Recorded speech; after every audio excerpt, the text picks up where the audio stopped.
Et bonjour, c'est Nicolas de immobiliercompagnie.com. Bienvenue dans cette émission. On continue les analyses d'un épisode de la saison 1 que j'avais raté. On a fini la saison 2. Et donc, on va passer l'entièreté de cet épisode. Je te rassure, on a déjà bien avancé. Il en reste encore un peu. Après quoi, ça sera terminé les Qui veut être mon associé et on basculera sur une nouvelle série que j'espère que tu vas adorer. Avant d'attaquer, et comme d'habitude, prends le téléphone d'un ami, oui, prends-le dans tes mains et abonne-le sauvagement à l'émission, ça crée des liens et en plus, tu vas lui faire plaisir, tu vas lui faire découvrir un super podcast. Sinon, tu me laisses des étoiles et un commentaire là où tu écoutes l'émission, c'est ce qui m'aide encore le mieux. Après, je te rappelle que comme d'habitude, tu vas sur immobiliercompagnie.com dans l'onglet formation, il y a deux formations qui est en fait la suite, c'est 1 million et 10 millions, c'est la suite. Ça te permet d'avoir 1 million d'euros de patrimoine immobilier ou alors 10 millions d'euros de patrimoine. Et là, pas que immobilier. Tu cliques et on travaille ensemble. Sinon, tu vas dans l'onglet livres, toujours sur immobiliercompagnie.com. Il y a mes livres, tu cliques et tu les reçois dans la boîte aux lettres. Ou alors tu vas sur Amazon, tu tapes riche pour devenir riche sans argent parce qu'il est en première page. Et enfin, il y a un onglet coaching. Pareil, tu cliques et on bosse ensemble. Sans plus de transition, je ne vais pas écouter l'épisode entièrement ce coup-ci puisque je vais le découvrir avec toi. Je te rappelle que l'épisode précédent, je me suis un peu senti obligé de l'écouter parce que j'étais pas dans mon élément. Là, j'espère avoir une bonne surprise et sans plus de transition, Patrick Magnéto. Alors, on a un visage connu. Yoni, on vous reconnaît, vous avez fait Top Chef. Qu'est-ce qui vous a séduit chez ces deux garçons ? Déjà, c'est des gens qui sont entiers, vraiment. Ils sont vraiment habités par leur concept. Et c'est des gens qui ont du goût. Ils font attention à leurs clients. C'est des vrais restaurateurs. Et je les accompagne donc en tant que chef de la Méditerranée, entre guillemets. Et donc, on a francisé un peu tout ça, j'ai envie de dire. Qui est le jeune homme tout au bout qui vous accompagne ? Je m'appelle Georges, je suis avocat. J'ai créé leur société. D'accord. C'est un début de réussite. Mais ça ne suffit pas pour que ce soit une grande réussite. Est-ce que vous avez conscience que c'est quand même un moment important, vous, dans votre carrière ? Qu'est-ce que ça représente, cette journée, pour vous ? Pour nous, c'est la consécration de beaucoup d'heures de travail. Avant que ça prenne, on a vraiment beaucoup travaillé pour que ça marche. Est-ce que vous avez une tension particulière avant d'entrer ? Qu'est-ce que vous ressentez ? On a un petit peu d'anxiété, mais bon, ça va aller. Notre projet, on le connaît, il nous habite. Il n'y a pas de raison que ça se passe mal. J'ai fait de la coupe parce que nous sommes dans une food tech, comme on dit dans le jargon. Ça veut dire une entreprise qui est dans la nourriture. D'entrée de jeu, déjà j'avais envie de couper plus tôt, mais du coup j'ai enlevé le passage parce qu'il ne servait strictement à rien. Je t'invite à réécouter d'ailleurs l'émission comme d'habitude. Moi, mes analyses ne font pas que tu ne dois pas voir les émissions, bien au contraire. Bref.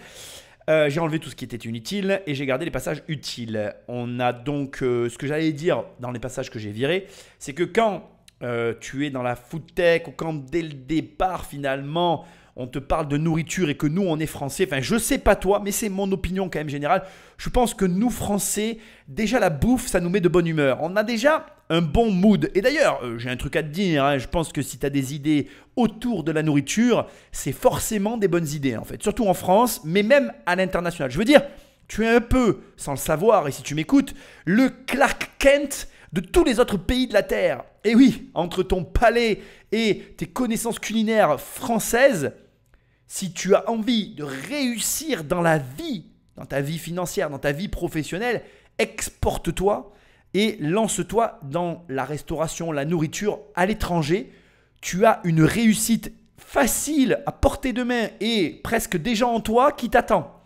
Et donc, moi, dès que j'entends parler de bouffe et tout, je suis heureux, j'ai du plaisir, je me dis c'est cool, ça peut que marcher. Alors, il faudrait vraiment qu'ils aient un concept pourri pour que ça ne fonctionne pas. Mais ce que je veux te dire, c'est que déjà d'entrée de jeu, toi qui m'écoutes, et ça c'est vraiment important, tu as des super pouvoirs. Clark Kent sur Krypton, il est comme tout le monde.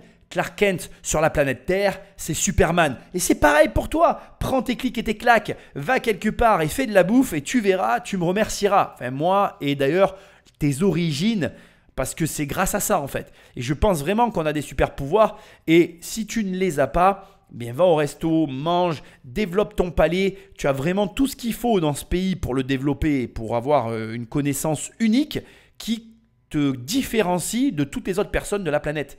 Donc vraiment, on n'a pas commencé, que j'ai un conseil à te donner, c'est que la nourriture, tu le sais pas ou tu le sais peut-être déjà, c'est un atout professionnel dans le monde pour toi. Et quoi que tu aies en tête, quoi que tu veuilles faire, tu as tout ce qu'il faut déjà en toi pour réussir cette aventure culinaire qui t'habite. Donc voilà, l'émission elle n'a pas commencé, j'ai déjà un avis positif sur leur projet. Il faudrait vraiment qu'ils aient un concept bizarre ou étrange ou mal fichu pour que j'ai un avis négatif. Petit détail important avant que je lance le début de l'émission, ils sont venus avec leur avocat, ça m'interpelle. Ils sont venus avec un mec de Top Chef qui les soutient, ça m'interpelle. Le fait qu'il y ait quelqu'un de Top Chef qui les soutient, ça te donne un avis très positif aussi sur le projet, qu'on le veuille ou non. C'est plutôt de bon augure. Maintenant, le fait qu'il y ait un avocat, par contre, je ne vois pas bien ce qu'il fait là, à part qu'il soit client et qu'il adore. Ça, c'est plutôt négatif parce que plus tu vas avoir de personnes à consulter pour des décisions importantes, moins tu vas prendre les bonnes décisions. Rappelle-toi de ça, c'est un vrai conseil. Je veux dire, leur avocat, bon, c'est normal qu'il l'ait, c'est normal qu'il soit là, c'est normal qu'il les conseille aussi peut-être, mais il y a certaines décisions que malheureusement tu vas devoir prendre seul. Donc on va voir s'il y a une négo ou pas, on va voir comment tout ça va évoluer, mais rappelle-toi, je voulais quand même te le dire, moi déjà en immobilier, dans l'investissement, quand je vois plusieurs personnes arriver pour une visite, d'entrée de jeu, je me dis ça va mal se passer. Et rappelle-toi, plus il y a de personnes qui sont présentes lors d'un rendez-vous pour une décision importante, moins ces personnes prendront la bonne décision. Et ça, tu peux aussi l'écrire dans un coin de ta tête, c'est presque inscrit dans le marbre du destin ou de ce qui va arriver pour toute personne qui se présente à un entretien important. Allez, j'arrête de blablater, Patrick appuie sur play, on va voir ce qui va se passer. Hein.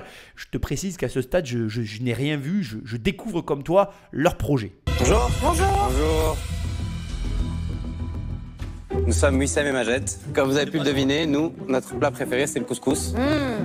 Alors, nous sommes les fondateurs de Graines, la première enseigne de bar à couscous. Et puis, aujourd'hui, on vous sollicite pour un investissement de 400 000 € contre 25% du capital de notre entreprise. J'arrête direct. 400 000 €, 25%. Alors, ça veut dire que la valorisation de la société, c'est 1,6 million. Hein. Donc là, je te le dis direct, tu sais ce que je dis. Et alors là, j'interviens parce que ça me fout les boules parce que j'étais hyper chaud là. Food tech et tout, j'adore ça. 1,6 million dans la bouffe. Ils ont quand même, bon, normalement, ils ont des bonnes marges. Je vais te faire une cote mal taillée tout de suite.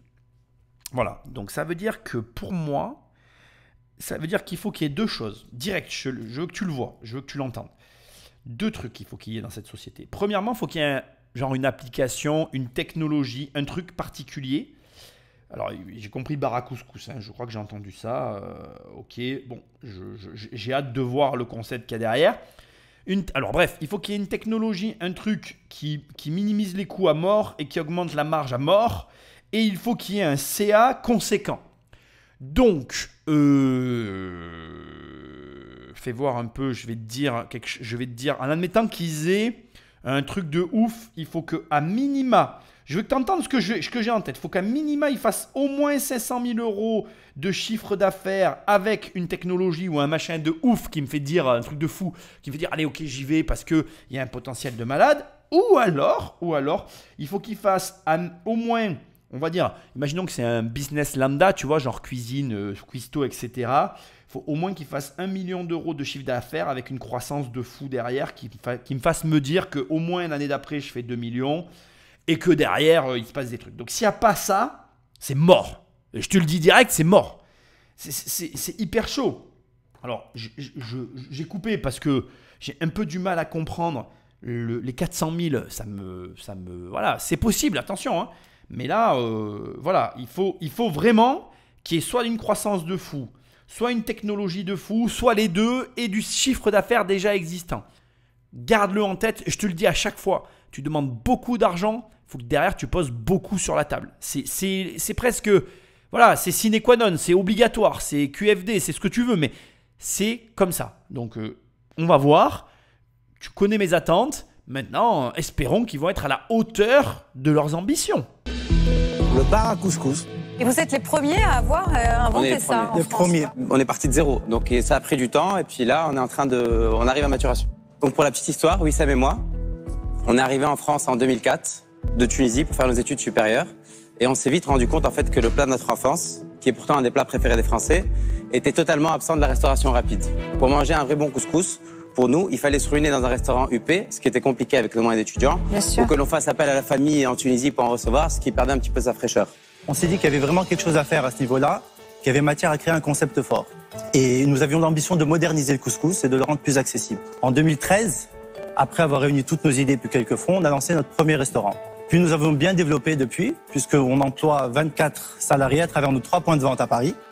Et on prévoit de réaliser un chiffre d'affaires d'1 125 000 € pour cette année. Mais tout ça n'est qu'un début. On a vraiment l'ambition de devenir les leaders de la restauration rapide méditerranéenne en France. Et dans les 2 prochaines années, nous souhaitons, grâce à vous peut-être, ouvrir 2 nouveaux restaurants à Paris et développer un réseau de franchises dans les grandes villes de France. Et puis à plus long terme, notre ambition est de développer Graines à l'échelle internationale en ouvrant dans les grandes métropoles du monde. Avant de conquérir le monde, on va déjà essayer de vous conquérir vous aujourd'hui. Donc on va vous inviter à venir composer vos couscous et on va vous découvrir nos préparations. Ah, la bonne idée là. Et pour nous donner un petit coup de main, on va faire appel à notre consultant et ami, le chef spécialiste de la cuisine méditerranéenne, Yoni Saada. Waouh! Bonjour. Bonjour. Enchanté. Bonjour, bravo. Enchanté. Ça va? Ça se passe bien? Tout à fait. Vous êtes au top. Ils sont bien ou pas? Ils sont super. Ils sont super. Top. J'ai l'impression que vous avez très faim en plus. Bah, moi, je propose qu'on aille voir de plus près. Hein. Venez composer vos couscous. Donc en fait, c'est un petit peu la composition du couscous royal. C'est-à-dire qu'il y a plusieurs styles de viande, plusieurs styles de légumes, évidemment. On travaille avec la saisonnalité, c'est très important. On essaie de travailler dans le locavore aussi, c'est-à-dire qu'on va prendre des produits autour des restaurants, de manière à vraiment être dans le thème environnemental. À côté de ça, j'ai amené les techniques sur tous les couscous qui seront réalisés dans chaque restaurant. Donc il y a toute une logistique qui a été mise en place de manière à ce que n'importe quel cuisinier soit capable de réaliser un bon couscous. Et on a voulu vraiment rajeunir le couscous. Bah, on n'a qu'à le goûter en même temps que vous raconter parce que c'est incroyable. Je salive. Là, Tu veux servir? Comme tu veux, on fait ça, j'en fais un. Allez. Ça, c'est les contenants que vous utilisez dans les restaurants? C'est exactement ça. Le packaging a été fait exprès? Exactement. Il n'y a qu'une taille? Il y a 2 tailles. 2 tailles. Il y a 2 tailles. Ça, c'est la taille classique. Ok. Et il y a une taille réduite pour les petites femmes. Et toi, tu es associé dans la société? Je suis pas du tout associé, je suis consultant. D'accord. Donc je suis là vraiment pour leur amener toute la logistique et faire en sorte qu'on ait une régularité sur tous les restaurants. Les gens se servent ou c'est vous qui les servez? C'est nous qui servons. Il y a un genre de présentoir. Exactement. C'est comme un bar à salade mais chaud en fait. D'accord. Oh, le rêve. Excusez-moi, à tout à l'heure. Hein. Je pars en voyage. C'est vraiment le plat convivial par excellence. Bon, alors je coupe là. Je t'avoue qu'ils m'ont un peu coupé la chic. Je les ai pris. Je reconnais que je les ai peut-être pas pris au sérieux. Pas pour les bonnes raisons d'ailleurs, comme quoi tu vois des fois. Non, je suis impressionné. 3 restaurants, 24 salariés, 1,125 000 € de chiffre d'affaires cette année. On est au-delà de ce que je te disais tout à l'heure. Donc, je t'avais dit soit 1 million avec de la croissance, soit 500 000 avec une tech. Donc, pour moi, ils remplissent le contrat. Donc, du coup, magnifique. L'idée d'un bar à couscous, effectivement, j'y avais pas pensé. Très, très, très, très bonne idée. Moi, j'aime les couscous comme tout le monde. Je savais pas que c'était le plat préféré des Français. Tu vois, comme quoi... Le truc, c'est hyper simple en fait. Ils se sont dit, ils sont venus de leur pays avec leur connaissance à eux, qui est ni plus ni moins que ce que je t'ai dit au début en fait. Tu vas dans un autre pays, tu copies le modèle de McDonald's, parce que c'est ce qu'ils ont fait là. Ils copient le modèle de McDonald's avec finalement leur propre, culture, qui est la culture du couscous. Alors, bien évidemment, ton humble serviteur a fait le travail. Et j'ai une critique à formuler, à mon humble avis. Et d'ailleurs que je vais aussi me permettre de te délivrer pour que tu puisses peut-être améliorer tes réflexions. Quand on copie un concept, on le copie réellement. Et je ne suis pas certain que... Alors, je suis partagé en fait. Je pense que leur idée est très bonne de commencer par Paris, parce que c'est là où tu vas directement... proposer finalement et arriver à toucher le plus grand monde et peut-être à toucher la France. Mais personnellement, si je devais copier McDonald's, je commencerais tout de suite par un restaurant avec un drive. Parce que vraiment, le concept de McDonald's, pour moi, c'est le drive. C'est je suis dans ma voiture, je passe à ce drive, je récupère la bouffe et je me barre. Et d'être dans les grandes villes, c'est une excellente idée. Attention, je ne remets pas en cause et je pense que les 2 modèles se valent. Mais malheureusement pour moi, de voir que, donc là pour te donner un ordre d'idée, ils sont essentiellement dans le 8e à Paris, très très bon quartier, hein, le 8e à Paris, bonne idée aussi, bref. Mais je ne suis pas certain que c'est comme ça que tu vas arriver à lever de la franchise et arriver à faire en sorte que les personnes qui vont rejoindre l'aventure, les personnes qui vont rejoindre le concept store et qui vont adhérer à la franchise puissent visualiser l'aspect rapidité. Il ne faut pas oublier que McDonald's, c'est avant tout quoi? C'est avant tout une façon de fabriquer, une façon de proposer un burger à la minute, rapide et livrable dans son véhicule. Et d'ailleurs, voilà, moi je pense qu'il ne faut pas perdre de vue l'objectif, à savoir, je livre les clients dans la voiture, je livre les clients rapidement. Donc, ils sont partis de zéro, il faut quand même les saluer, c'est hyper impressionnant. Ils ont aussi compris qu'il y avait un manque finalement de fast-food, enfin comment dire, que les couscous étaient forcément très chers, qu'ils étaient forcément dans du guindé. Et ils se sont dit, il n'y a pas de pas cher. Et là aussi, pour moi, ils ont commis une erreur. Et je suis désolé, hein, je ne suis pas quelqu'un qui critique et je ne suis pas dans la critique. Là, je suis en train de pointer du doigt dans leur modèle les petites incompréhensions qui, je pense, ne leur a pas permis, ne leur permettent pas aujourd'hui de proposer un concept optimum. Ils ont bien compris certains trucs.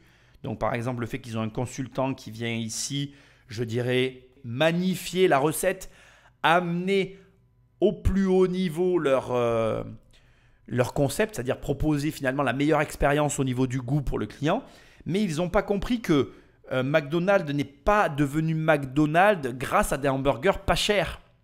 Le problème, et d'ailleurs le fait est que malheureusement le couscous pas cher, ça part d'un très bon sentiment, mais il y a un souci, c'est que ce n'est pas comme ça qu'ils vont construire un empire.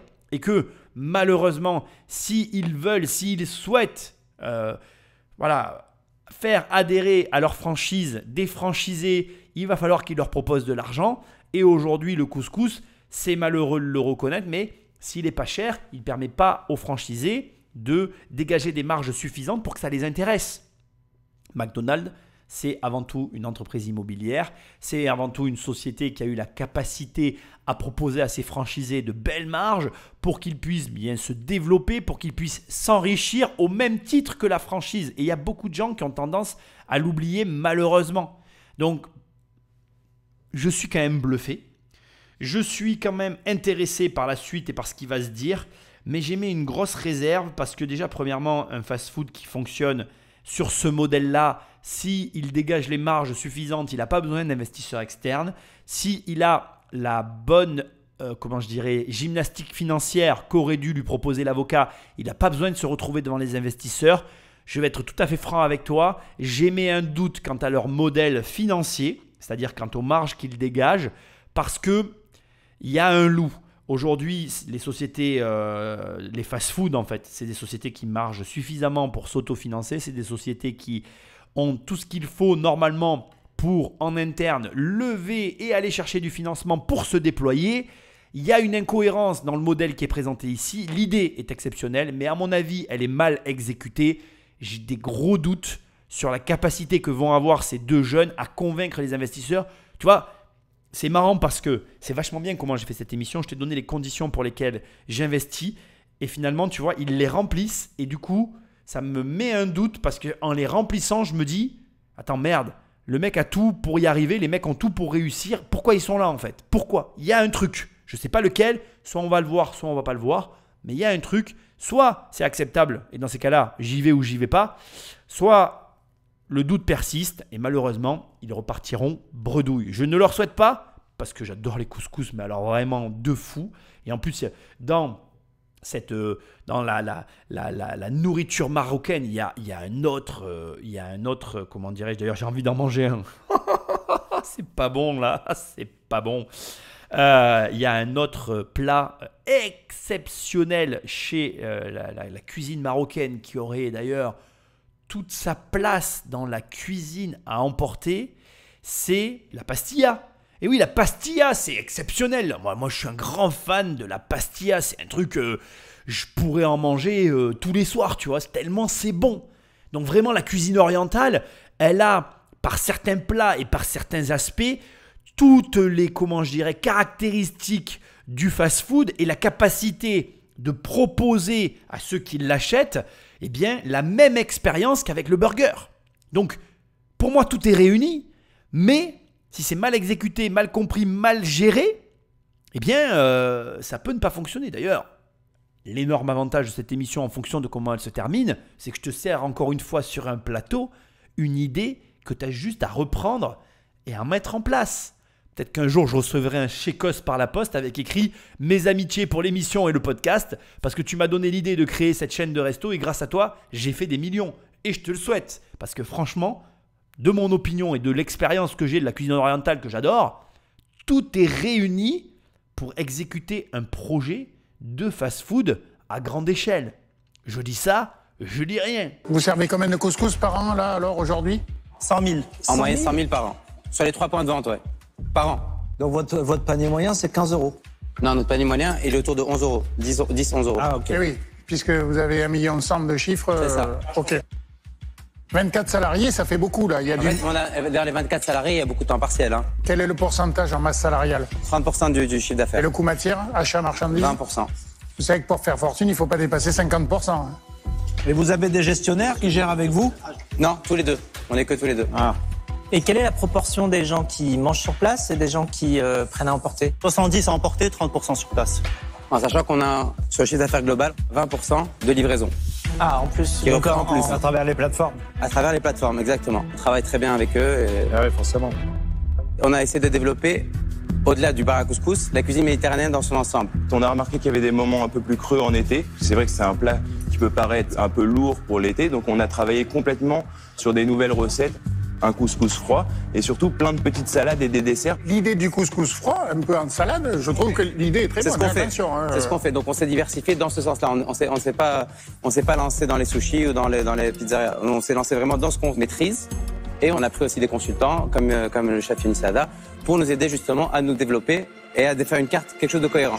Bon, c'est très bon. Excusez-nous, on mange, mais c'est très bon. Hein. Ah non, mais bravo. Moi, je propose Merci à vous, qu'on applaudisse rigolez, merci le à chef. vous, merci beaucoup.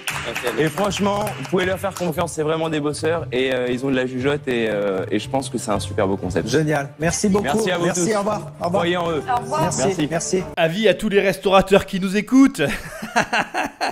On a Marc de Bordeaux, le Bordelais, qui nous dit que si tu veux faire fortune, il ne faut pas dépenser en coût matière les 50%, hein, limite à ne pas franchir. La restauration, c'est vraiment un métier parce que, bon, comme tu l'as compris, sur 1,1 million en fait, en gros, globalement, tu enlèves 20% de coût matière. Donc, on peut considérer qu'en gros, ils ont 200 000 €. Tu vois, je vais pas te faire, enfin, je te fais grâce des 100 000 €. Mais encore que j'ai pas vraiment raison. Tu as donc 220 000 € qui partent en coût matière. Il te reste 880 000 € de l'autre côté. Les 880 000 €, il te faut déduire la masse salariale qui est énorme. Il l'a dit lui-même. 24 personnes. 24 personnes. Même s'il y a 30% là-dessus de personnes qui font du mi-temps et ou de l'intérim, globalement, je te le dis direct, il faudrait qu'ils fassent le double de chiffres pour les absorber. Donc déjà, ça ne va pas. Donc effectivement, les 24 personnes, ça ne va pas. En gros, la règle, hein, je te la donne, c'est 150 000 € par salarié. Si tu veux t'en sortir, plutôt 150 d'ailleurs. Hein, donc tu imagines, hein, 24 personnes, tu fais fois 150 000 €. Je suis même loin du compte. Il faudrait qu'il fasse 3,6 millions pour vraiment être bien, tu vois. Mais bon, on va dire que déjà tu fais x2, 2,4 millions, 100 000 par salarié, en sachant qu'il y a 30% quand même qui sont là. Je pense que ça pourrait passer de ce que je sais de la restauration. C'est pas mon métier, donc chacun son boulot. 70% emporté, 30% sur place. À ça, t'ajoutes 20% de vente au travers des livraisons. Il faut bien évidemment penser au loyer et aux charges annexes puisqu'ils ont fait le choix d'avoir des adresses physiques. Aucun problème là-dessus, mais c'est un coût qui s'ajoute et à Paris, ça coûte quand même plus cher qu'ailleurs. Et malgré tout, je persiste et je signe. À Paris, tu perds l'avantage de ce que je disais tout à l'heure, à savoir construire un drive, l'alimenter et le faire fonctionner. Tu ne me l'enlèveras pas. Dommage. Moi, je l'aurais fait, mais c'est comme ça. Bref, tu vois, déjà là, à froid, comme ça, de ce que j'entends, je suis pas chaud parce que pour moi, je suis pas sûr que ce soit rentable. Il manque du chiffre d'affaires. Bon, c'est normal que j'ai pas tous les éléments. Un point, par contre, extraordinaire qui me donne le sourire et qui me fait me dire quand même ça vaudrait le coup de s'y intéresser, c'est c'est le fait qu'ils ont eu l'idée de convertir le couscous en couscous froid l'hiver l'été pour rester dans ce qu'ils savent faire. C'est-à-dire qu'on n'est pas sur un fast-food qui dit, comme ils l'ont dit d'ailleurs, je fais des sushis l'été parce que le couscous l'été, c'est en inéquation avec le temps, quoi. Effectivement, j'ai moins envie de manger un couscous l'été que l'hiver. Et encore que tu serais surpris, comme je t'ai dit, la pastilla pour moi, ça se mange sans fin et en permanence, donc bon, pas de problème pour moi. Mais au demeurant, je voulais quand même que tu l'entendes, j'ai une réserve sur comment je dirais, le fait qu'on ne puisse pas manger un couscous l'été chaud, parce que moi ça ne me gêne pas de manger l'été un couscous. Bref, bon voilà, j'entends, ils l'ont fait en froid, bravo à eux, excellente idée. Je vois aussi qu'ils se régalent, donc c'est quand même extrêmement positif. Donc franchement, et de ce que je vois, de ce que j'entends, je suis conquis. Je suis allé voir sur leur site, c'est beau, c'est coloré. Effectivement, on est sur des pots qui sont des pots de couscous en carton, tu sais, comme on retrouve dans les chaînes. C'est vraiment, ça donne envie, c'est bien fait, c'est coloré. Tout est parfait pour moi en fait. Donc vraiment, ce qui me freine, c'est le chiffre d'affaires, la gestion globale et la masse salariale qui est en inéquation avec le chiffre annoncé. Donc voilà, j'ai un petit frein et aussi le montant demandé, 400 000 €. Comme je t'ai dit tout à l'heure, j'ai un problème pour moi. Ils devraient être capables de se financer en interne au vu de ce qu'ils font. Voilà, ça les dessert un peu, c'est dommage. Peut-être qu'ils demandent trop. À leur place, j'aurais demandé beaucoup moins. Je me serais débrouillé pour demander moins de 100 000 €. En tout cas, en ce qui me concerne, je levais le portefeuille direct. Là, il y a une incohérence entre le montant qu'ils demandent et je dirais et les résultats qu'ils affichent. Mais c'est pas bien ce que je dis parce que je veux quand même aussi le dire. En même temps, avec la société qu'ils ont montée à ce stade, c'est cohérent ce qu'ils demandent. Donc je suis embêté. Je suis juste pas emballé parce que ce qu'ils nous présentent me laisse sous-entendre qu'ils devraient arriver à avoir un financement par eux-mêmes. C'est malheureux, mais c'est comme ça. Et parfois, tu as des projets comme ça qui sont trop avancés pour qu'on ait envie de rentrer.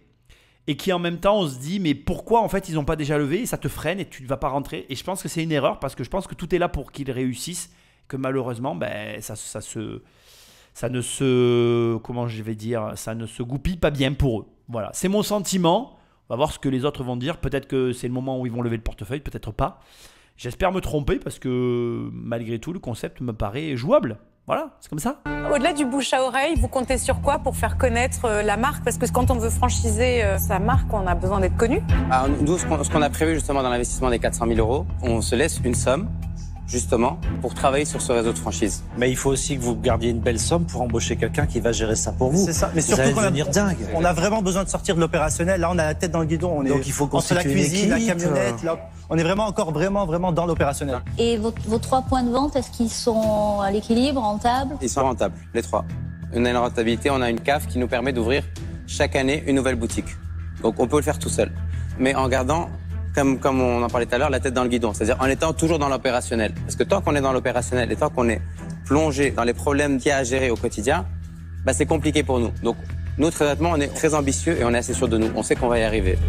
J'ai coupé au moment où Catherine, la dame en rouge, demande à Marc son avis puisque c'est effectivement son métier. J'ai coupé à ce moment-là parce que je ne veux pas avoir son avis et je vais d'abord me prononcer. Et tu vois, c'est très intéressant parce que les questions qui se posent finalement ne sont pas si éloignées que les questions que je me pose. Et toi, ici, qui m'écoutes, tu dois apprendre à avoir une gymnastique comme celle que j'essaye de t'apprendre au travers de mes émissions. Premièrement, tu as bien compris qu'il parle de la CAF. Donc la CAF, je voudrais quand même t'expliquer ce que c'est au cas où tu ne le saches pas. En comptabilité, c'est la capacité d'autofinancement. C'est un ratio qui permet d'évaluer les ressources générées par le cycle d'exploitation d'une entreprise et qui permet d'assurer ou non son autofinancement d'après les comptes de résultats. Et donc c'est comme ça, c'est ce sur quoi tu vas pouvoir construire un prévisionnel et faire les éléments. Ici, ils nous annoncent que leurs boutiques sont rentables et que leur CAF leur permet d'ouvrir une boutique par an. Sauf qu'il y a une incohérence en fait, je te le dis direct, c'est pas possible ce qu'ils disent puisqu'ils ont 3 boutiques et ils t'expliquent qu'ils sont dans l'opérationnel. Ça veut dire qu'en réalité, ils sont encore dans leur société. De plus, bon, il y a quelques années qui séparent l'émission que je suis en train de faire des recherches que je fais aujourd'hui. Je te le dis direct, il y a un truc qui m'a alerté quand je suis arrivé sur leur site. Il n'y a plus que 2 boutiques au lieu de 3 initialement. Donc, ça veut dire que leurs sociétés ne sont pas aussi rentables que ceux qu'ils annoncent ici. Il y a un autre élément hyper important, c'est qu'ils te disent « Nous, on veut faire un réseau de franchise. » Et Catherine a posé la bonne question. Au-delà du bouche à oreille, comment comptez-vous vous faire connaître? Tu me vois arriver là avec mes gros sabots, comme je te le dis toujours d'habitude. Bien, ça sent à plein nez les dépenses marketing sur la somme qui est demandée. C'est-à-dire que sur les 400 000 euros, il n'y a pas eu de réponse claire et directe en mode, voilà, il va y avoir 100 000 euros qui vont permettre de développer un réseau de franchise. Comme l'a dit très bien Marc Simoncini, tu as des spécialistes sur le développement de franchise que tu vas devoir embaucher pour te permettre de développer ce système qui est un système... Voilà, c'est assez particulier, c'est pas donné à tout le monde, c'est pas facile pour tout le monde, c'est très très très particulier, il faut être capable de le faire. Ne crois pas que c'est quelque chose que tu fais tout seul, il vaut mieux te faire accompagner là-dessus. Il faut aussi que tu développes toute une charte graphique. Enfin, il y a vraiment tout un développement à faire en amont. Et là, les 400 000 euros, c'est carrément pas clair. On ne sait pas ce qu'ils vont faire avec l'argent. Je suis certain qu'il y a de la dépense en marketing. Et comme je te le dis à chaque fois, la dépense en marketing, c'est la pire des dépenses. Il ne faut absolument pas venir ici en mode, ici devant des investisseurs ou même devant une banque et se dire « Ouais, allez, c'est bon, je veux de l'argent pour développer de la pub, c'est comme ça que je vais faire rentrer. » Non, laisse tomber ça. Mauvaise démarche. Donc ici, ce qui n'est pas normal, c'est que si vraiment ils avaient la CAF qu'ils annoncent, ils t'ont dit « On a commencé l'aventure en 2014 ou 2015. » Je pense que la saison 1 de Qui veut être mon associé, attends, je vais le taper dessus sur Google parce que je ne le sais pas de mémoire. Ah voilà, j'ai trouvé. Ça a été diffusé en janvier 2020. Tu vois, j'aurais dit beaucoup plus loin que ça. C'était il y a 2 ans. S'ils ont vraiment commencé en 2014-2015, on va dire que tu as 3 années. On va dire que tu as 3 années, le temps de trouver le modèle, que ça fonctionne, etc. On va partir en 2015. Je vais être sympa. Plus 3, ça fait 2018. Et donc, ils sont à 3 restaurants. Si, c'est pas complètement incohérent. Tu vois, je suis peut-être un peu plus méchant que ce qu'on aurait imaginé. Donc, ça semble cohérent pour moi, leur discours. Mais enfin... le fait qu'ils soient dans l'opérationnel, ça ne va pas. Ça veut dire qu'à 24 salariés, ils sont dans l'opérationnel, ils font tourner la boutique à 26, il y a un souci. Et le souci, il est sur la masse salariale, j'en suis certain. Bref, il y a trop de salariés pour moi. C'est pour ça que personnellement, je n'irai pas. Au demeurant, leur discours est cohérent, mais je pense que leur société, elle n'est pas optimisée, pas comme elle devrait l'être. C'est mon opinion à ce stade. On va voir maintenant ce que pense Marc de la situation, sauf que, ou plutôt en sachant que, ce que va dire Marc va carrément soit faire pencher la balance d'un côté ou de l'autre, et donc ça risque d'être fatal pour eux. Malheureusement, ici, et c'est intéressant de le comprendre, et ça aussi doit te faire réfléchir, ou plutôt te faire réaliser qu'il vaut mieux que tu saches à l'avance les personnes que tu vas pitcher. Pourquoi? Parce que si tu pitches des professionnels de la restauration, tu ne pourras pas leur faire, ce qui est normal. Et donc, Marc va ici avoir le rôle d'une parole d'évangile quasiment, puisque s'il dit c'est pas bon, il n'y en a aucun autre qui va y aller. Et c'est vraiment important de le comprendre. Et je veux quand même que tu l'entendes. Je ne suis pas en train de te le dire en mode si tu sais que tu as un restaurateur, n'y va pas. Non, non, au contraire. Tu dois te confronter à des gens comme ça pour comprendre ce qui ne va pas, rectifier le tir et réussir à avoir ton financement pour passer le cap. Donc, ça veut dire quoi? Ça veut dire que quand tu prépares comme ça, avec ta boîte ou avec ton projet immobilier, un dossier pour aller le déposer et le présenter, tu as vraiment intérêt de te préparer à l'avance à ce que tu vas dire et de te confronter aux bonnes personnes pour mettre toutes les chances de ton côté d'obtenir le financement que tu convoites. Garde ça dans un coin de ta tête. Et Marc, toi, tu connais bien le sujet. Qu'est-ce que t'en penses? Alors moi, si vous voulez, je relève tous les points positifs pour pouvoir se lancer. Le premier point, c'est d'abord la rentabilité des 3 pilotes. On appelle ça des pilotes. Il faut qu'il y ait une rentabilité évidente parce que les gens qui vont prendre la franchise, vous allez leur facturer une redevance. Donc il faut vraiment avoir quelque chose de très performant en termes de rentabilité. pour pouvoir séduire les gens. Votre point positif, c'est le fait que vous êtes les premiers à créer un bar à couscous, avec couscous chaud, couscous froid pour l'été. Donc ça, c'est le côté positif. Après, il y a quand même pas mal de détails à régler. Vous savez, des gens qui arrivent à mettre des réseaux en place comme j'ai fait dans la restauration, il y en a un tous les 20 ou 30 ans, donc c'est pas évident. Bon alors, comme je te l'ai dit tout à l'heure, et sans surprise, Marc appuie très fort sur le vrai sujet, c'est-à-dire qu'ils sont là pour essayer de créer une franchise. On ne bâtit pas une franchise malheureusement sur des prix pas chers, ou en tout cas, si on le fait, il faut qu'il y ait une stratégie derrière. Et là, le malheur fait que je ne crois pas qu'il y ait une vraie stratégie financière derrière, c'est mon opinion.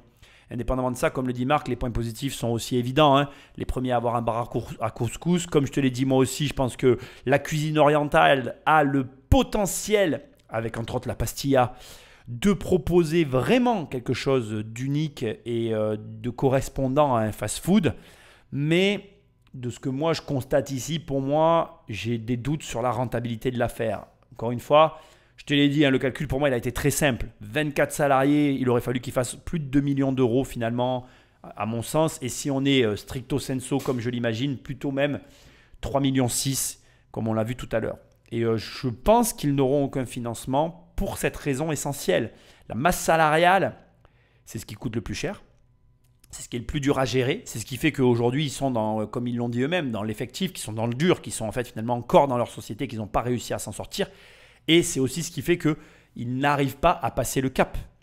Donc, comme le dit… alors moi, je suis moins catégorique que ce que dit Marc, hein. Je ne pense pas qu'il y en a un tous les 30 ans. Je pense que c'est un problème de gestion et de stratégie financière. Très sincèrement, si tu n'as pas la stratégie, il faut trouver des stratèges. C'est difficile à trouver. Ce n'est pas quelque chose d'évident. C'est pas comme je dirais, c'est pas le genre de personne qu'on croise à l'angle d'une rue. C'est sûr que voilà, il faut rencontrer ces personnes-là, être capable de les attirer, de les payer. Et tu vois, c'est marrant parce que autant je pense qu'ils ont eu raison de faire appel à un consultant pour la qualité des plats qu'ils ont servis dans leur société, autant je pense que là maintenant, ils auraient besoin de faire appel à des consultants en stratégie d'entreprise, parce que ça existe, pour leur permettre de prendre le virage. Parce que si réellement ils ont une CAF qui leur permet de s'autofinancer un point de vente par an, moi je suis convaincu que ce que j'ai dit tout à l'heure est la bonne stratégie, c'est-à-dire qu'au lieu d'avoir eu à un moment donné 3 points de vente sur Paris tels qu'ils étaient, ils auraient dû, comme le dit Marc d'ailleurs, avoir un pilote en extérieur de la ville, en tout cas en extérieur de Paris, dans des villes correspondant plus à une ville comme la mienne, à Nîmes, où tu vas poser un pilote avec, comment je vais dire, un drive, où tu vas permettre à tes franchisés d'apprécier justement la possibilité d'avoir, eh bien, je dirais, des points de vente qui permettent une réelle rentabilité, un petit peu à l'image d'un McDonald's, d'un fast-food, etc., etc. D'autant que je suis certain qu'avec ce système de drive, tu augmentes ton chiffre d'affaires. J'en suis certain en fait, tu ne me l'enlèveras pas de la tête. Donc c'est vraiment dommage aujourd'hui de se cantonner finalement à un seul modèle, à savoir restauration, centre-ville, vitrine, boutique, à emporter, tu vois, et de ne pas permettre la partie, comment je dirais, la partie drive. Après, je ne vais pas faire que parler de ça, je voudrais aussi me concentrer sur un autre élément. McDonald's, c'est quand même le hamburger à la minute, donc un procédé de fabrication qui permet d'aller très vite, fast food. Et on a tendance à l'oublier parce qu'aujourd'hui, tout le monde sait que McDonald's, c'est la plus grosse foncière du monde, enfin une des plus grosses foncières immobilières du monde. Mais il faut quand même garder en tête qu'il y a cette capacité finalement à servir rapidement le client. J'aurais aimé plutôt connaître un petit peu à ce niveau-là où est-ce qu'il se situait en termes de timing, de rapidité, de facilité. Alors certes, le consultant qui a fait Top Chef, il est passé, il a dit c'est assez simple, etc. à constituer. Mais je pense que sur ce point-là, il y a aussi une dissonance entre le nombre de salariés et les plats produits. Si quelque part, il y a trop de salariés par rapport au chiffre d'affaires, c'est peut-être parce que le processus de fabrication n'est pas aussi simple que ce qu'on voudrait bien nous faire croire. Et tu vois, finalement, quand tu creuses comme ça, à tous les niveaux et à différents points de cette franchise qui, à prime abord, paraît très sexy, eh bien, tu finis par te dire ah, c'est quand même bizarre, c'est pas aussi fluide que ce que j'avais imaginé. Alors moi, je pense que voilà, ça va plaire à tout le monde sur le papier, mais dans les faits, il n'y a personne qui va mettre de l'argent. Moi, en tout cas, Je te le dis, maintenant on va écouter, puisque je sais que la Delphine va parler, puisque j'ai coupé à ce moment-là. Mais moi, en tout cas, je ne mets pas d'argent sur ce projet parce qu'il ne m'emballe absolument pas, quoi. Voilà, je ne le sens pas.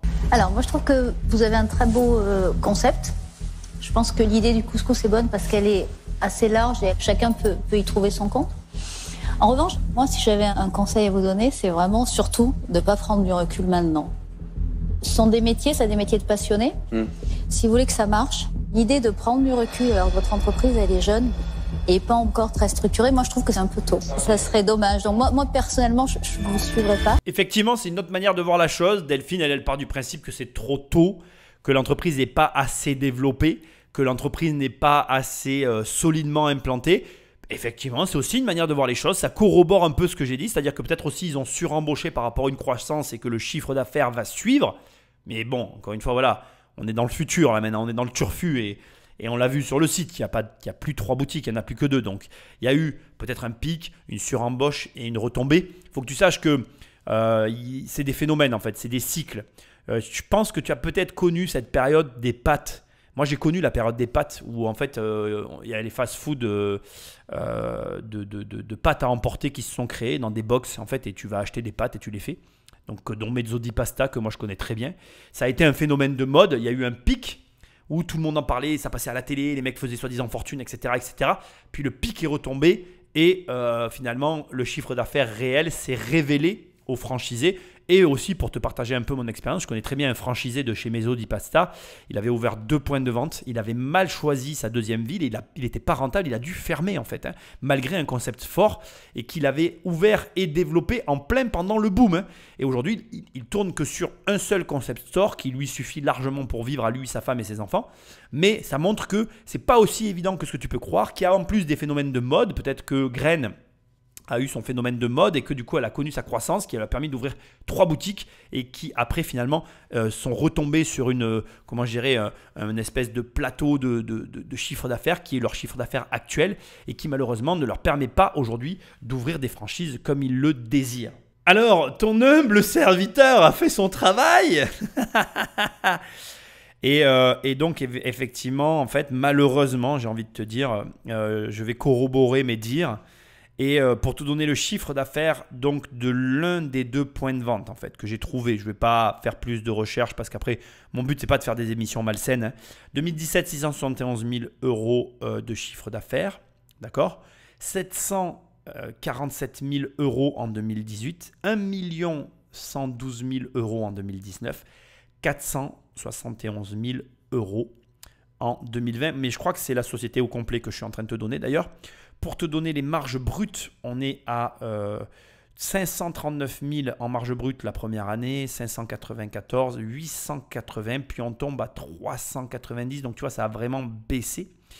On a un EBE qui finit par être négatif et on a un résultat net qui commence à 148 000 euros, puis redescend à 19 000. Puis quand on fait 1 100 000 euros, on a un résultat net de 28 000 euros pour finir avec un résultat net à 3 500 euros. On a des marges opérationnelles qui finissent en négatif. Bref, la société a connu un pic, puis une chute, mais il n'y a rien de dramatique pour moi. C'est simplement que voilà, il y a des aléas comme dans toutes les sociétés. Ce que j'essaye de te dire, c'est que comme je suis en train de te le dire, il y a ce que l'on voit, puis il y a la réalité des choses. Il y a des personnes qui paraissent riches et qui ne le sont pas. Il y a des sociétés qui paraissent fonctionner mais qui ne fonctionnent pas. Je pense qu'on est sur une société qui fonctionne, mais pour laquelle on n'est pas arrivé à trouver le point d'optimisation parfaite, en tout cas adapté à la structure. Donc, ceci explique cela. On continue, on écoute les autres avis, mais je pense que personne ne lèvera le portefeuille dans cette émission. Moi, je trouve ça formidable que vous ayez trouvé un créneau dans le food qui n'a pas encore été pris. Donc déjà, ça c'est dingue. Le point noir que je vois, c'est que vous avez ouvert en 2013. Vous avez appris, ça a pris longtemps, c'est long, vos magasins sont à l'équilibre et donc c'est un développement très long. Moi je suis trop vieux pour ça, j'aurais pas la patience et surtout je suis déjà dans des food, déjà dans des chaînes un peu comme ça, je vois la difficulté que c'est. Alors là j'ai un conseil à vous donner, entourez-vous tout de suite de quelqu'un qui a fait ça pendant 20 ans. Ouais, c'est ça. Un vrai pro pour vous accompagner, gagner du temps et que vous ayez l'argent ou pas finalement vous y arriverez. Donc pour ces raisons-là, je suis désolé, c'est pas que je crois pas en vous, mais c'est C'est pas le truc dans lequel je peux m'impliquer, mais je suis très confiant quant à votre avenir. Marc achève dans la même lignée que Delphine en précisant qu'il est déjà investi dans de la food, en précisant aussi, et ça m'a un petit peu choqué qu'ils sont là depuis 2013, donc je te confirme l'incohérence en fait finalement des chiffres avancés, mais qui se vérifient. Donc quelle est la raison, ou plutôt quelle est l'explication, ou comment se fait-il qu'ils aient eu un pic comme ça de vente qui est retombé et redescendu ensuite? Je ne le sais pas. Je pense que, encore une fois, c'est l'effet nouveauté parce qu'ils ont eu le pic avant de passer à la télé. Donc tu ne peux même pas justifier le pic de vente à 1,1 million par la télé. Je pense qu'il y a un effet nouveauté. Moi, je te dis, je me rappelle très bien, j'ai pris l'exemple des pâtes tout à l'heure parce que c'est mémorable pour moi. Je me rappelle, il y a eu une période, je voyais tout le monde avec ces espèces de pots en carton avec des pâtes à l'intérieur. Il y a eu un effet de mode. Tout le monde en a acheté. C'est retombé comme un soufflé. Aujourd'hui, ça s'achète toujours. Mais voilà, c'est pas aussi fou que les burgers. Les hamburgers, je sais pas pourquoi, il y a toujours la queue au McDo, ça me dépasse, mais c'est comme ça, moi j'y vais plus, mais beaucoup de gens y vont encore. Et encore que j'adore les hamburgers. Hein. Je veux dire, je suis un grand fan de hamburgers, maintenant j'aime les hamburgers premium, tu vois. Je préfère payer mon hamburger 20 balles, mais me casser le ventre, plutôt que me prendre un hamburger au McDo ou je ne sais où, qui finalement ne te nourrissent pas et t'es déçu, quoi. Mais bon, voilà. Marc Simoncini a tranché, et comme il a dit, c'est un travail de très longue haleine, qui demande énormément d'efforts. Voilà. Bref, on passe au suivant. Fred ? Oui, alors, bon, bravo pour l'histoire et pour le travail. Là, vu que c'est un modèle dans lequel vous cherchez de l'argent pour aller ouvrir des nouveaux magasins, moi, je vous conseillerais d'aller voir plutôt des banques pour financer ce genre d'expansion parce que vous avez déjà un modèle qui marche. Vous leur dites, bon, ben voilà, on va ouvrir un nouveau magasin, on sait comment ça se passe. Et donc, vous avez probablement une manière d'aller vous financer autre que par des gens qui doivent prendre à Paris. Et donc, voilà, pour ces raisons-là, je vais passer. Le fondateur de Blablacar, sur le fond, a raison, mais sur la forme, c'est pas aussi simple.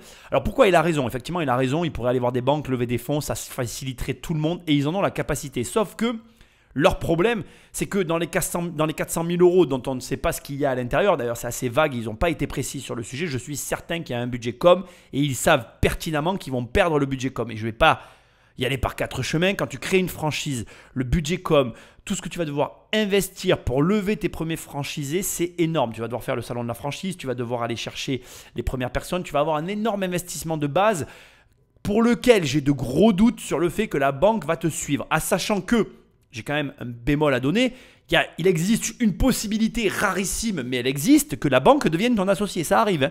Il y a des banquiers qui montent au capital de certaines sociétés, mais tu sais comment ça se passe. Ça se passe que les banquiers voient que les comptes vont tellement bien qu'ils disent « Oh là, monsieur, bonjour, rendez-vous.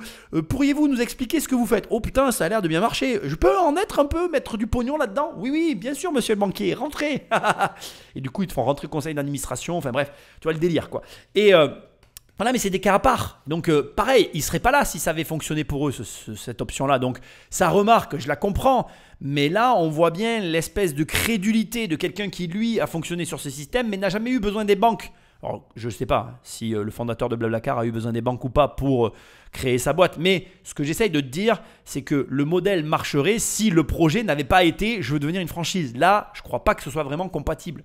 Donc, si jamais tu as l'idée de devenir une franchise, il faut bien que tu prépares ton truc. Parce que comme tu peux voir, ce n'est pas aussi simple que ce que ça en a l'air. Et il ne suffit pas d'avoir des points de vente et un système qui fonctionne pour arriver à créer sa franchise. Il faut aussi avoir des capitaux propres. Alors, je peux te le dire parce que j'ai fait des recherches. Ils ont des capitaux propres, mais pas suffisamment à mon avis. Sinon, ils ne seraient pas là. Alors moi, pareil, je serais cliente, c'est sûr, c'est délicieux. Je partage l'avis de mes camarades qui dit entourez-vous de quelqu'un qui l'a fait depuis longtemps. Peut-être une femme, ça serait pas mal, comme ça équilibre un petit peu les associés. Donc moi, je ne vous suis pas non plus, je suis désolée, mais je serai cliente et vous m'avez régalée. Bon, alors bien évidemment, je ne l'ai absolument pas dit depuis le début. J'attendais la dernière, la dame en rouge, pour me prononcer sur le sujet. Donc d'abord, je comprends très bien que personne n'y soit allé. Je tiens à te souligner que Marc Simoncini, avec Marc de Bordeaux, de la chaîne de restauration nationale, sont les deux seuls à avoir des parts dans de la restauration. Là où c'est le plus surprenant, c'est pour Marc Simoncini, mais il faut comprendre dans le cadre de Marc Simoncini qu'on est sur quelqu'un qui a un énorme capital et qu'on est plus dans de la diversification que dans de la connaissance de marché. Et que le fonds qu'il gère, il faut savoir que bon, Marc, c'est un peu un cas à part. Hein. Je connais un petit peu, enfin, je comprends un peu la structure des sociétés qu'il possède. C'est-à-dire que il a une structure assez énorme dans laquelle il a mis tout l'argent de la vente de Mythique qu'il a réutilisé pour replacer son argent. On parle d'un énorme capital. Bref, tout cet argent maintenant a refait des petits parce que dans le lot, il a des énormes startups qui fonctionnent et sur lesquelles il prend des parts. Bref, c'est une usine à gaz son truc. On ne va pas rentrer dans le détail. On est plus dans de la diversification patrimoniale dans un domaine qu'il maîtrise parfaitement, à savoir les sociétés, que dans réellement un investisseur qui placerait son argent. Et on est sur quelqu'un qui a un gros capital, donc qui peut se permettre de le faire. Donc lui, on le met à part. Donc ce que j'essaie de te dire, parce que je vais y arriver, c'est que c'est bien normal de ne pas mettre son argent là-dedans. Au début de l'émission, je t'ai dit un truc, je t'ai dit putain, t'as un méga pouvoir, va à l'étranger et utilise ce pouvoir de la culture culinaire française et tu vas gagner un max de pognon. Je maintiens mon conseil, mais maintenant je vais pouvoir le finaliser complètement. Je m'explique. Premièrement, créer un restaurant, se faire plaisir et gagner de l'argent à l'étranger, tu en es capable. Pourquoi? Parce que ton niveau culinaire est largement supérieur à tous les autres et donc dans ces cas-là, tu as un avantage comparatif non négligeable sur l'ensemble des sociétés étrangères qui peuvent exister dans le domaine. Mais, il y a un mais bien évidemment, c'est très différent de gagner ta vie dans un autre pays où le niveau culinaire, cuisinier, je ne sais pas comment il faut dire, le niveau de la food est plus bas que ton niveau à toi. Je vais y arriver, je vais reprendre parce que j'ai du mal à dire ce que j'ai à dire, excuse-moi, je recommence. C'est très différent de gagner de l'argent dans des pays où le niveau de la food est plus bas que le tien et où tu vas pouvoir t'épanouir facilement que de gagner de l'argent dans ton pays où le niveau est déjà très élevé, premièrement. Et deuxièmement, c'est très différent d'être aux commandes d'un restaurant que d'être actionnaire d'une société qui se développe et de faire confiance à ses fondateurs. Donc, c'est pour toutes ces raisons que je te déconseille grandement d'investir déjà dans des sociétés qui sont dans la food en France, premièrement. Et deuxièmement, je te déconseille d'y investir si tu ne t'y connais pas toi-même. En fait, le conseil est très précis. Le conseil du début est le suivant, c'est tu ne sais pas quoi faire de ta vie, tu ne gagnes pas de fric en France, tu gagnes 1000, 2000 ou 3000 euros par mois en France. Là, dans cette configuration-là, jusqu'à 5000 euros par mois en tant que salarié, même jusqu'à 10 000 euros par mois, tu ne sais pas quoi faire et tu n'arrives pas à dépasser les 5-10 000 euros par mois. Prends tes clics et tes claques, barre-toi à l'étranger et fais fortune dans la nourriture. Tu pourras le faire très facilement, tu vas faire du pognon. Mais si tu gagnes bien ta vie en France, dans d'autres domaines d'activité, ne t'emmerde pas avec la nourriture. Tu comprends? Et ils ont donc tous bien raison de ne pas se lancer là-dedans parce que c'est un domaine très particulier et pour franchir le cap, il n'y a que Marc de Bordeaux ici présent qui est capable de le faire. Et on va voir ce qui va prendre part ou pas au projet. Moi, j'ai des doutes parce qu'encore une fois, je trouve que la masse salariale est trop importante, mais on va le voir. Donc voilà, je comprends très bien que personne ne les ait suivis dans l'aventure. Maintenant, il n'y a qu'une personne ici qui avait la capacité et le potentiel de le faire et c'est à elle de parler. Je vais prendre la parole. Moi, je trouve que c'est très bien que vous soyez des entrepreneurs, que vous ayez des idées de développement, c'est parfait. Par contre, je trouve qu'avec 3 pilotes, ils doivent vous donner la puissance financière de vous lancer dans la franchise tout seul.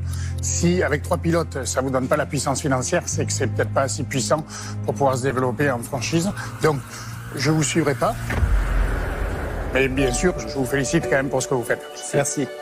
Moi, en tant que professionnel, je vais vous serrer la main parce que je sais que ce que vous faites, c'est dur et Merci beaucoup. Je vous félicite. Merci beaucoup. Merci. Merci.